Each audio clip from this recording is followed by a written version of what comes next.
કેવું જીવન જીવીએ તો સમાજ યાદ કરે, કેવું જીવન જીવીએ તો પરિવાર યાદ કરે, કેવું જીવન જીવીએ તો ગામ યાદ કરે, અને કેવું જીવન જીવીએ તો ભગવાન યાદ કરે.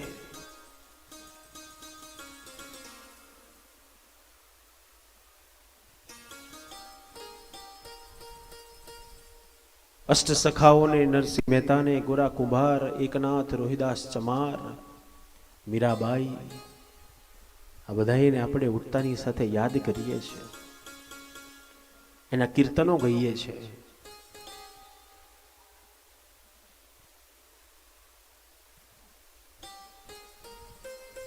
રામ અને કૃષ્ણને યાદ કરીએ છીએ. શું આપ્યું આપણને રામ અને કૃષ્ણએ? કોઈને આપ્યા છે 500,000 રૂપિયા, 2-5 લાખ રૂપિયા કોઈને આપ્યા છે?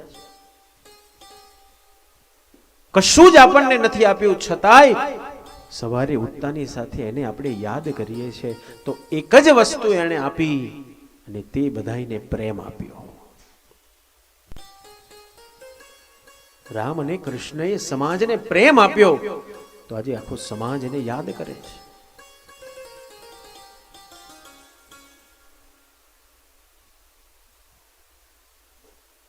આપણી ઈચ્છા હોય કે મારા ગયા પછી મારો સમાજ, મારો પરિવાર બધાય મને યાદ કરે.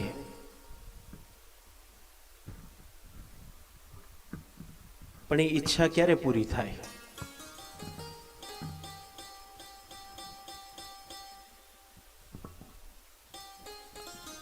આપણને તો એમ જ છે કે આખું ગામ મને યાદ કરે,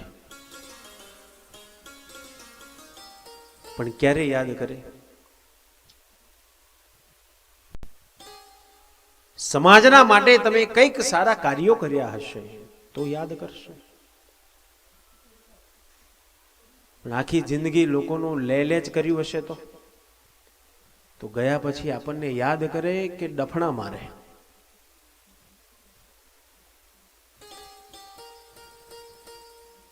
એક પતિ અને પત્નીને ઝઘડો થયો.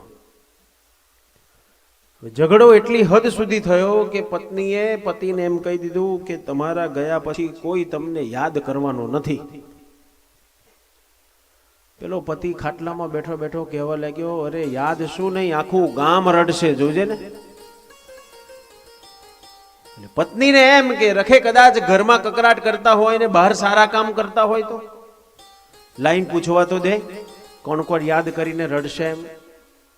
એટલે પત્નીએ પૂછ્યું કે એમ આખું ગામ રડશે? હા હા, જોજો તો ખરી, આખું ગામ રડશે.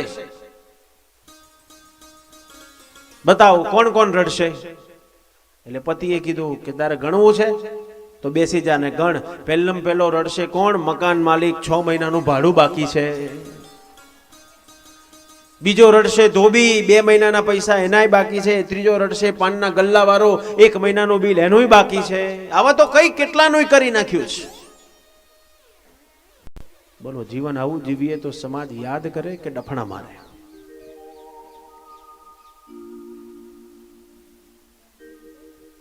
એક કવિએ બહુ સુંદર પંક્તિ લખી હતી કે જીવન એવું જીવો કે લોકો ફરી યાદ કરે. જીવન એવું ન જીવો કે લોકો ફરિયાદ કરે. બહુ સમજવા જેવું છે. જીવન એવું જીવો કે લોકો ફરી યાદ કરે. જીવન એવું ન જીવો કે લોકો ફરિયાદ કરે. સમાજને પ્રેમ આપતા થઈ જાઓ. પરિવારને, દીકરા દીકરીઓને પ્રેમ આપતા શીખી જાઓ.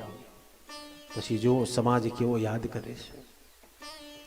પ્રેમ પ્રેમ સબ કોઈ કહે, પ્રેમ ન જાને કોઈ, એક બાર પ્રેમ કર લો શ્રી કૃષ્ણ સે.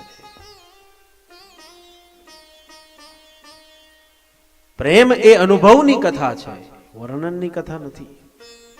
પ્રેમ ઉપર વર્ણન ના થઈ શકે, એ તો અનુભવ કરવો જોઈએ. સમાજમાં, પરિવારમાં પ્રેમ આપ્યો હશે તો જ એક દિવસ એ પરમાત્મામાં પ્રેમ જાગશે.